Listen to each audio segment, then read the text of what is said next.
Hello and welcome in JBFA crew. Some people that have found a very niche video for their YouTube sleep videos, and of course my mum. We're back for another 3 round impact. A little bit different looking this week, so it's just myself. Nath couldn't make it, unfortunately, so it's going to be quite different. Unfortunately, you're just going to have to listen to me the whole time. So hopefully, I can give you some insight. Not quite as well ranked as Nathan, as most of you guys may know if you've been keeping up with the videos, but hopefully I've got something I can still offer there for you. So we'll go over the look of the teams for the next 3 rounds. We've had a bit of an update to the colours, just according to the ladder. Didn't want to bring any bias into it, um, although I know there's probably some corrections that need to be made. It's not perfect at all. Seeing Penrith down there going from the top right to the bottom just doesn't seem right. And also, Warriors seems a little bit too high. I'm sorry, Wars fans. He's doing great, and I hope he keep up there. But just in fairness, I've just gone with what the ladders sort of put out to us. So we've got our top 4 teams, and we just keep going down to our bottom 5. So it has made it look a little bit different. Um, some of the teams that maybe I was looking at last week maybe don't consider as much anymore, but we'll get started with that anyways. So Titans have the Cowboys, the Bulldogs, and the Knights in their next 3. It's not a team I would be looking to actively target or avoid based off that draw. Cowboys are a bit middling. Bulldogs, I think, are going to be a very tricky matchup. And Newcastle might be a little bit juicy, but I think you could probably hold off, especially with them having Canberra in the bye after that as well too. So avoid if I had to go either way, but I think you can play both sides of it there. Storm, we know, oh, well, I would keep saying that we know that they're too good, but they've had a bit of trouble. So maybe not quite as good as we think. They do have Souths, Canberra Raiders, and Tigers in their next 3, which doesn't look too bad, but Canberra have moved up to a red there, being in third place at the moment. So well done, Raiders fans. Um, Probably not one that I'd actively seek anymore. I'd had them at the top last week, and I don't have them in my top 3 anymore. I think especially after the Finns maybe put a bit of work to them. They're maybe not as top or as almighty as I might have thought that they first were. So I don't think you need to avoid them by any means. It's not too scary of a draw, and I think Canberra are one of the lesser difficult teams, maybe. I'd probably rather play them than a Bulldogs at the moment. But yeah, Storm, I guess you can target if you want, but they do have the buy in round 12 as well too to think about. Dragons look a little bit nicer. They have Roosters, Tigers, Warriors. So Roosters are probably one of those better green teams I'd consider. Tigers, I think, are in a bit of turmoil at the moment. I think anyone that's playing Tigers probably can look forward to that matchup for a little bit. Who knows what's going on there for the next few weeks. And Warriors could be a little bit tricky for Dragons. So it is a little bit of a trickier one, especially when you look at Brisbane coming up after and the bye in round 12 could be a little bit more of an avoid. However, I've sort of tried to take that into thinking with Couchman, and he's killing me every week watching him play. So I think there's always some players that are exceptions to the rules, and the draw doesn't matter too much. Or you don't have to consider as much. But saying that now, we'll probably come out and drop a 40. So again, a little bit middling, but maybe an avoid with that buy in round 12.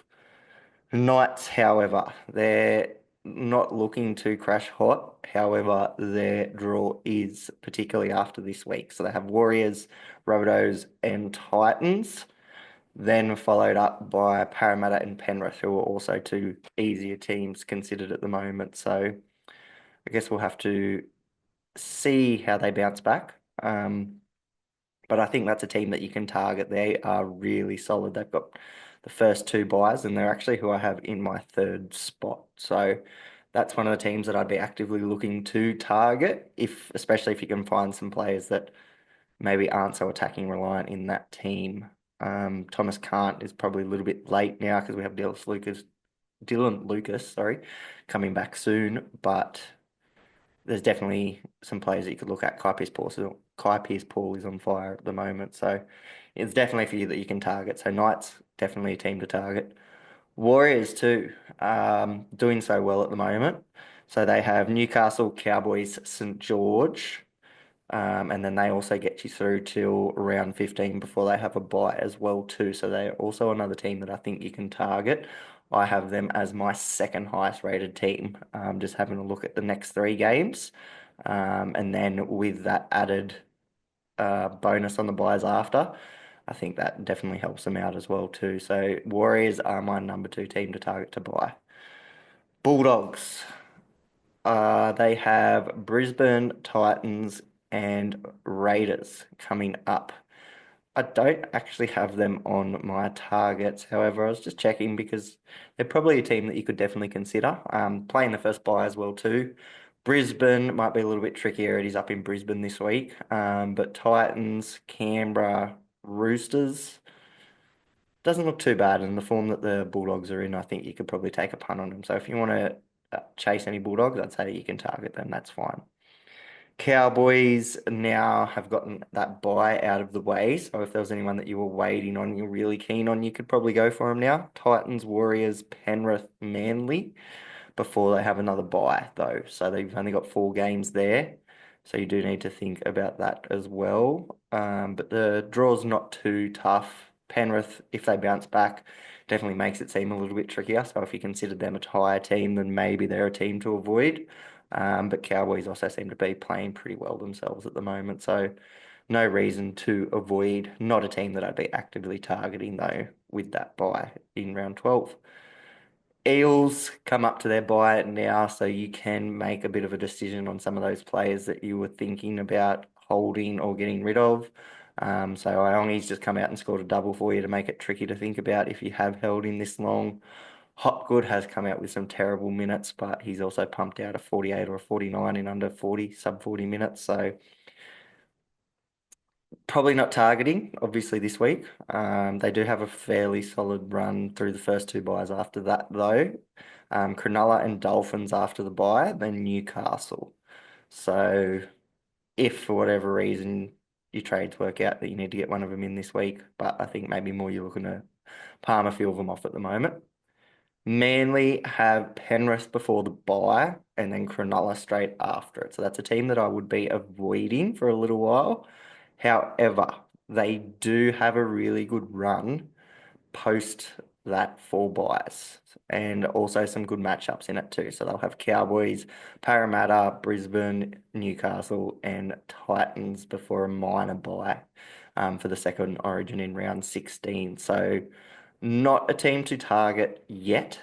However, very soon. So if there's players that you're keeping an eye out on, and if it works out that some of them are starting to get to that break even and starting to go up and get a bit out of reach, then you can jump on a little bit early. But I can't think of anyone like that. We're probably more keeping an eye on players like Olakau'atu, see how he goes, whether he's going to get into Origin and when he's going to bottom out in price and bounce back to a bit of form. Next on our list is Roosters, who have the Dragons, the Finns, and then a bye coming up. So a couple of trickier ones. The Dolphins seem to be the giant topplers at the moment. So they've taken out Penrith and Melbourne in back-to-back weeks. So a little bit hard to get a gauge on their form, but they have started off a bit poor. St George are up there as well too. They also have Bulldogs after the bye, so they're probably a team that I'd look to avoid for a little bit. Cronulla and Canberra after that too, before they go into another bye in round 14. They obviously have a really good bye schedule for the Origin, but some trickier games coming up, so you don't need to race to get any of those players anytime soon unless they're break even and their cash is about to go up as well. Penrith are coming up against Seagulls, Brisbane, and Cowboys. So, sorry, I'm just making sure I haven't missed anyone there. Roosters, I do have as a bit of a target. Sorry, before I move on, just after after that buy in particular, because of their buy schedule. But I think that's more what it is rather than who they're playing. So Penrith, Seagulls, Broncos, and Cowboys, and then they will go into a bye after that. Um, are they the Penrith of old? Have they bounced back? They did look a lot better on the weekend, obviously, and I think Roosters, while they're down the bottom of the ladder too, we have them in green at the moment. They are a pretty commendable outfit. to put 40 points on them. It's a pretty solid effort, and it doesn't just happen by chance. So, Roosters look good at the start as well. I think you could probably have a little bit more faith in Panthers based off that. Not any top teams, but no lower teams either. So you're targeting purely off the fact that you think that they are back to form if you do want to target, and I couldn't steer you away from that. Tigers, avoid. Not only because of the in-club drama that is going on, um, but also tough schedule coming up as well. So they have Cronulla, Dragons, and the Storms, followed by Rabbitohs. So a tricky one. All of those teams currently sitting top eight, with one sitting in second. That's a very tricky schedule, and with what they've got going on at the moment too.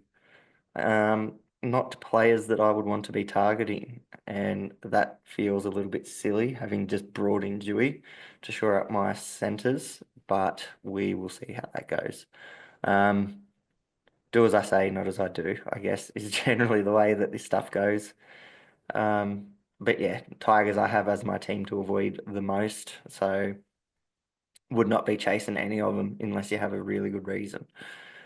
Rabbitohs have as my third team to avoid. Looks a little bit nicer now that we've updated some colours. So Storm Knights into Brisbane. Um, we know Newcastle's struggling to find a little bit of attacking form themselves at the moment, so that one might not be a bad matchup. But I think Storm and Brisbane, while Rabbitohs are a little bit depleted, and still trying to figure out another halves combination, dealing with a few other injuries, I think they may struggle again. Um, Hopefully for Nath, Latrell picks it up a little bit. He's, as we know, all aboard the Latrell train, which may give you a bit of an indication to who he's brought in. He was talking about at the start of the week. But yeah, I don't think that you want to be chasing any of them again unless there's anyone in particular that you've been waiting to bottom out or chasing. Aitken is one like that, but he's not going to be ready for a while. So Broncos, not sure what to make of them at the moment. They do have the toughest team in the comp this week at home, at least, followed by a possible bounce back Penrith into Rabbitohs, who have the 2 weeks then to sort of get things figured out. They might have a few troops coming back by then. I'd have to check to know exactly. So I don't think the Broncos are an active buy at the moment, unless there's a few players in there, which I did mention last week. I've had people messaging me all week saying, Heath, talked about a secret player in the video last week. You never brought him up. Wasn't Tarpany. I will get to it a little bit later, but these players that come in and get bigger roles in Origin. So Broncos are a team that are set for that.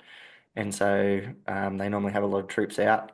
There's a few players in that you might want to keep an eye on from now on, to see if their price is going to start to take off a little bit. Because if you can pick them up 100K cheaper and stash them on your emergencies, knowing that you're going to use them in round 12 a little bit closer, or if it saves you 50 grand, bringing them in a week before, or you can net your team 50 grand value, it's better to do that, and have that extra money to play around with your team, I find.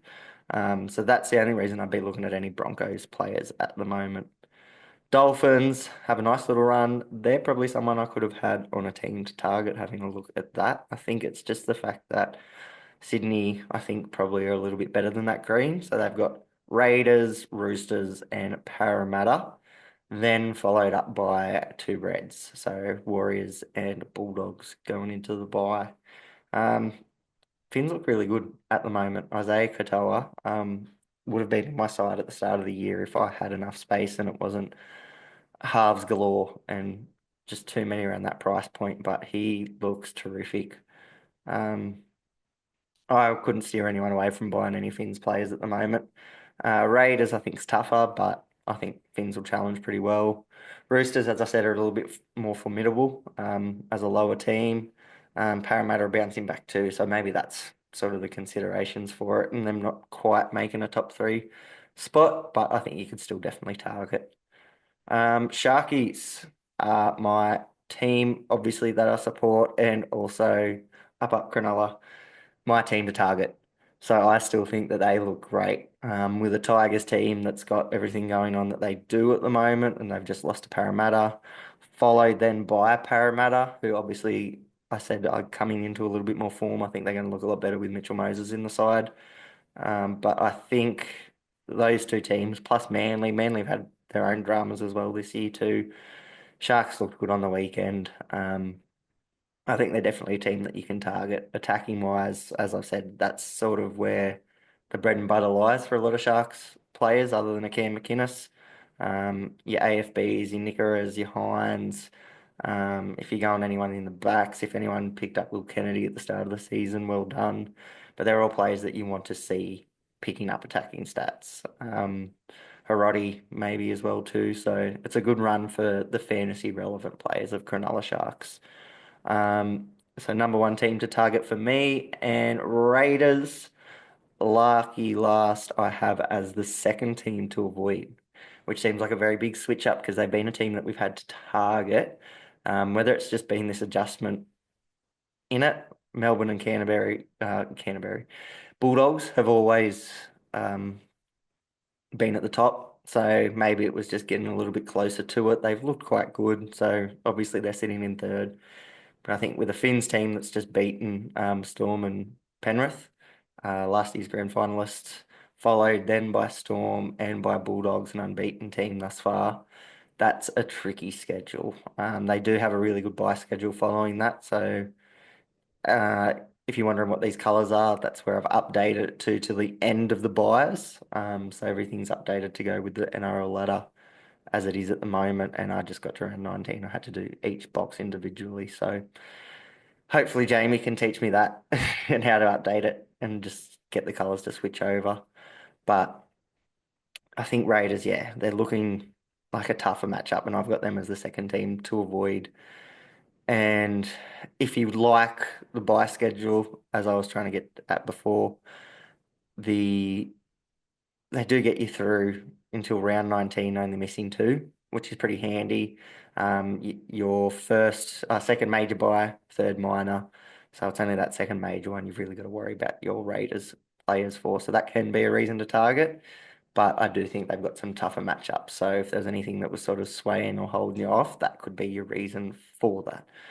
And that is our impact of the next three rounds, pretty much. So Cronulla, number one, Warriors, number two, and Knights, number three, as my teams to target, and Tigers, Raiders, and Rabbitohs to avoid as the teams for their next three rounds.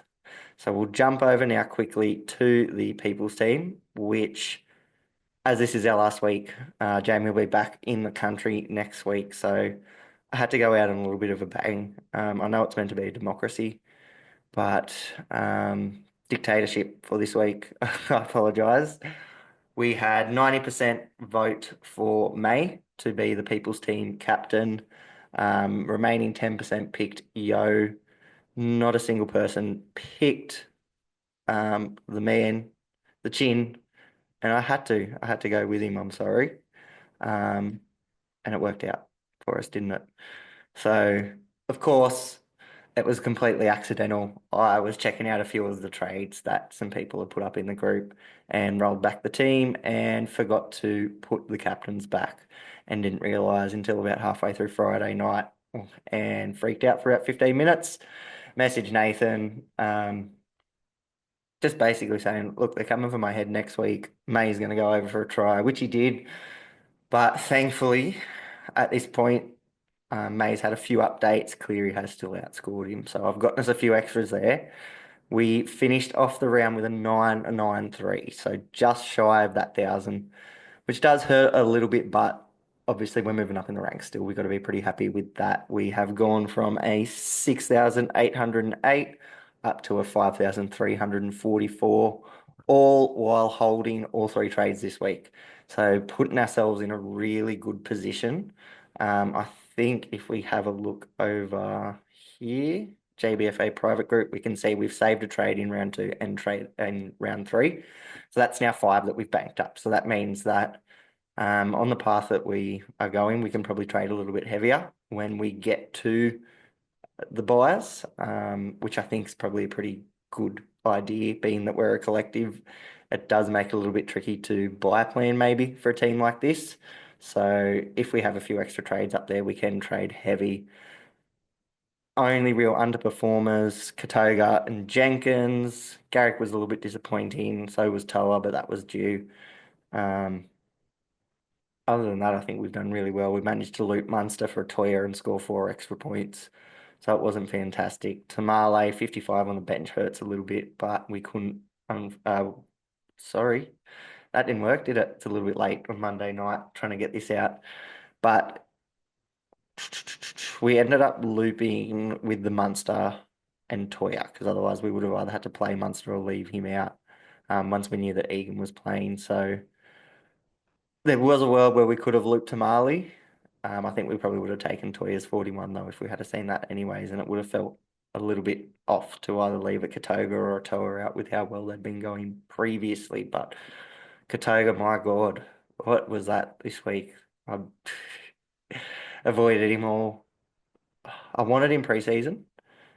Ended up leaving him because he didn't get the spot to start straight away, I think.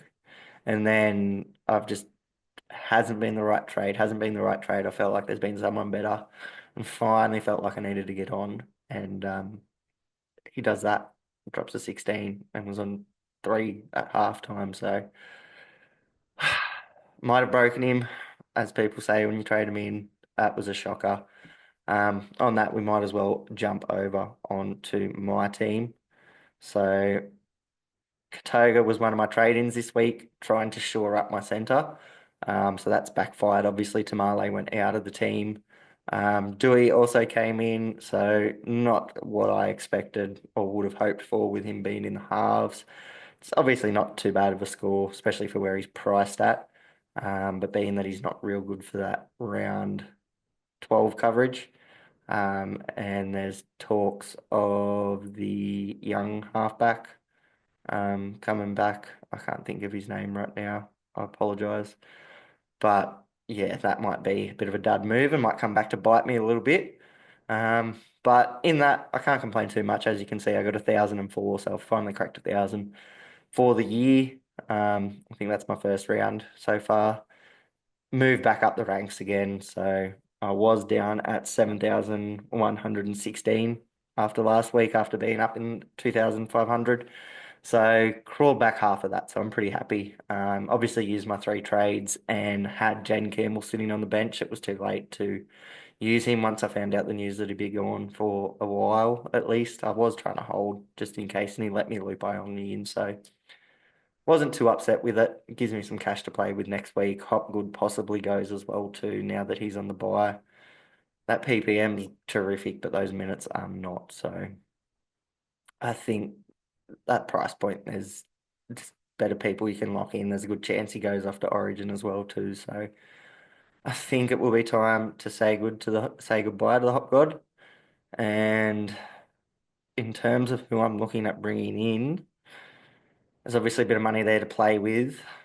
If I'd go a Campbell and a Hopgood, I'll probably try and hold off as long as I can in the week to see if I can loop. Um, but I've got Iongi there, Katoga, so there's obviously a few ways I can move around with that. I can definitely loop with a center. Oh, no, I can't. Oh, yes, I can. If I bring in another wing fullback, I might look to push Carraz up, maybe loop a Dewey and a Toya um, with a Katoga, and then double loop in position 4 as well too between. Oh no, it's not going to work. I've got too many Eagles players.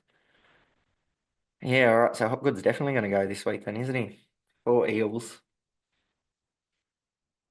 Mm, yeah, we'll have a look around anyways. Might be a way I can double loop if I'm going to triple trade. Maybe Jenkins goes as well too. He's doesn't look good out on that wing. So in saying that, Penrith look like they're just about to bounce back. So I would like to Like to hold on if I could, but he didn't get the duel either. So that's enough about my team, anyways. 5,000 rank, as you can see, it's not what you want to see. You want to see the man, the myth, the legend himself, just shy of a top 100. Forgot to put his glasses on when he's taking his screenshot, so I apologise for anyone trying to look along at home. It's probably not going to do much for you, so hopefully I can read through it. 1,024 for the big dog Nath this week. And that was on the back of some trades that didn't help him as well too. So we both suffered from that a little bit this week.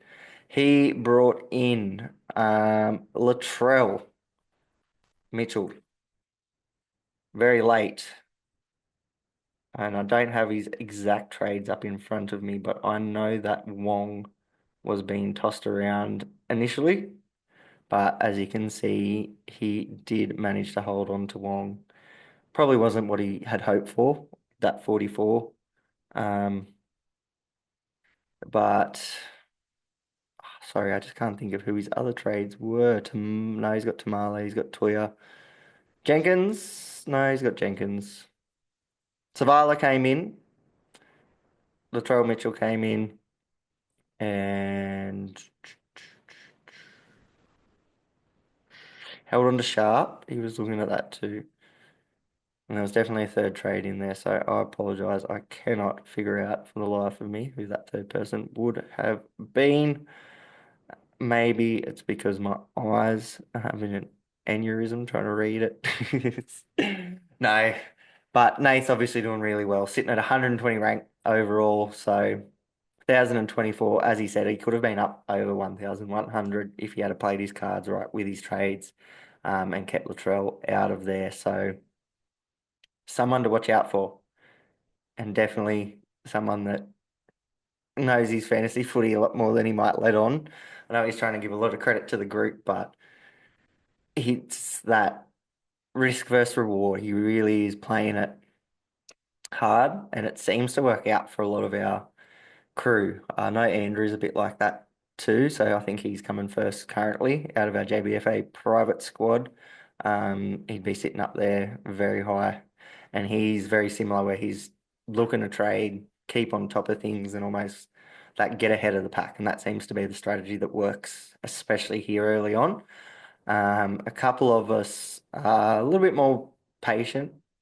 I like to say that I've saved one trade, so not patient at all. I'm trying to play a middle game at the moment and keep up with the big dogs and try to not fall behind too much, while also giving myself a little bit of breathing room. But definitely that trying to stay ahead seems to be the strategy at the start of the year, and Nath, hats off to you.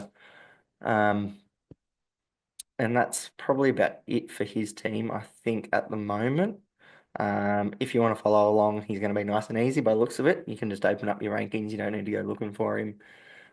Just scroll down. I think he'll be in that top 50 in no time. So well done, Nath. And finally, we just have the tips to go over here before it gets too late and I fall asleep on you guys.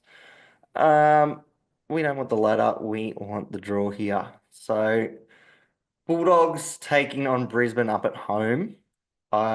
This was the one I was trying to look at. That's actually where the ladder's up. Just trying to see how Brisbane perform at home, whether they're a bit more of a powerhouse. And they've only lost the one. But does that mean much against a team that hasn't dropped a game at all? I think Bulldogs look terrific. If Brisbane, if there was a place for them to lose, Brisbane at home is probably not too out of pocket for it to happen at, I'd say. But I'll still be sticking with the doggies. Also, 5 out of 8 for this week, just in case you were wondering.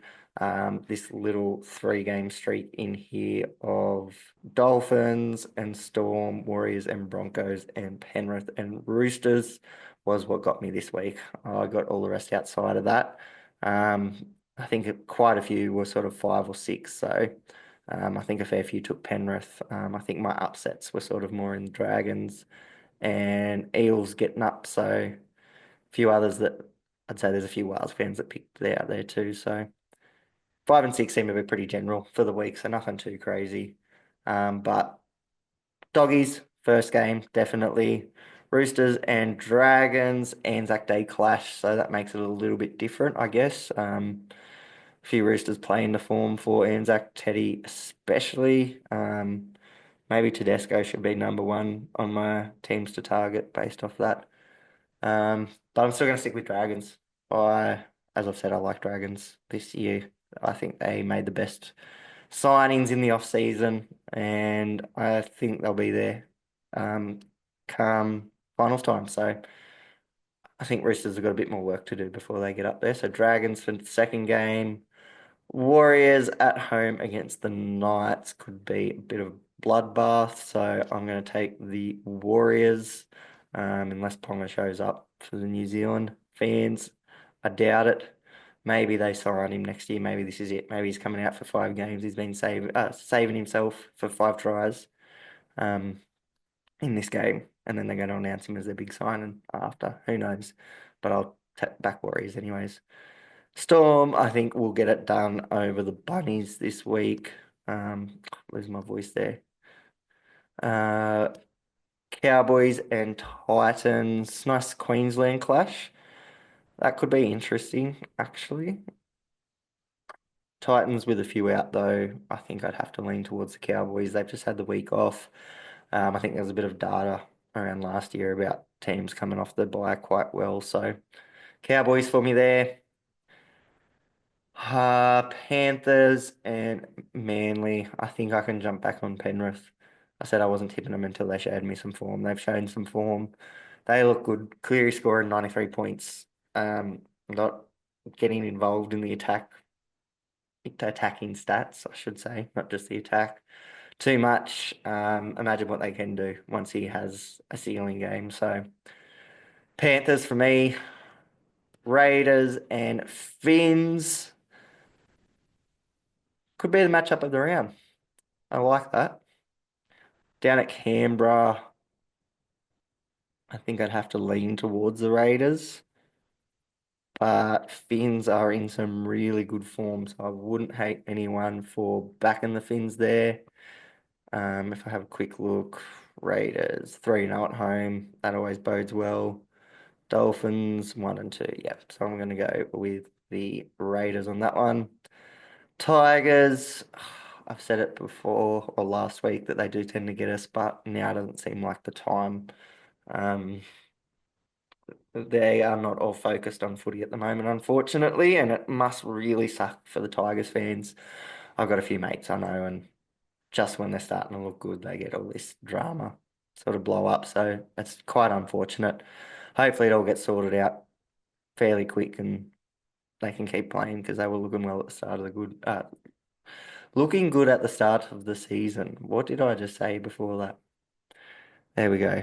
Should have seen me before trying to spell Nathan's team. It's dyslexic or messed up, and I did not save it right. I was definitely dyslexic with it there for a while. It got about 4 or 5 different spellings when I tried to save his team. But Sharkies, I think, will go all over the top of the Tigers. Look at that, stuck on the last team. Sorry for rambling on, guys. But this is the final week before Jamie comes back. So I just want to say a huge thank you to him for letting Nathan and I jump on. Big thanks to Nathan. Couldn't have done this without him, honestly. Tonight, you can probably tell it's a little bit different. Seems so different to have no one to bounce things off, and that bloke is just so easy to talk footy with, so easy to just chat with generally, and really happy to have been able to sort of get on and have a bit of a chat with him sort of each week. So hopefully we sort of stick up with that. Hopefully we both see you on the channel around at some stage. I'd say you'll see our heads pop up. We've got no official segment, but we tend to sort of make ourselves available when it's needed. And I'm sure we'll be on for one of the private group chats eventually anyways for some trade advice from the man himself, Jamie. And the final thanks obviously goes out to you guys, the viewers. If any of you guys are just on here as Jamie YouTube listeners, it's exactly how I started myself. I think I found watching over the 3 years that I got something different from his videos each year. So definitely stick at it. I think you'll find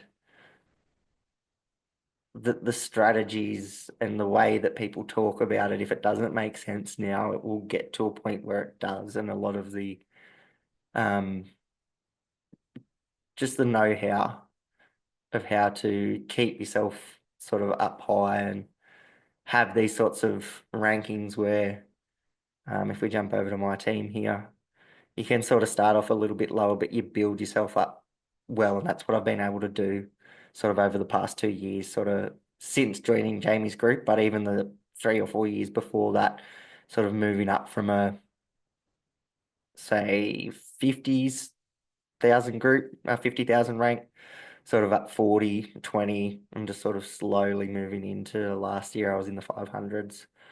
This year I'm hoping to beat it again. But even other things, Super Coach, I've done well in because of his advice. Um, and just the community as well too. Don't ever be scared to put a comment in in the YouTube comments here. If you are in the private group, it's very welcoming. If you want to be part of that, definitely recommend. I think Jamie's still putting the information out for it. If for whatever reason you have missed it, definitely jump on it next year, especially the VIPs. You get some blokes in there that are footy mad. You'll never find yourself needing of advice. There's always someone available. And it's always good advice too. And there's no criticisms really to your ideas unless you're like me and mix up doing and Hayden today because you're watching footy without your glasses. But it's all in good fun, and honestly, it's a great team to be a part of, and I am loving it. So I could do nothing but recommend it for anyone that's thinking about it.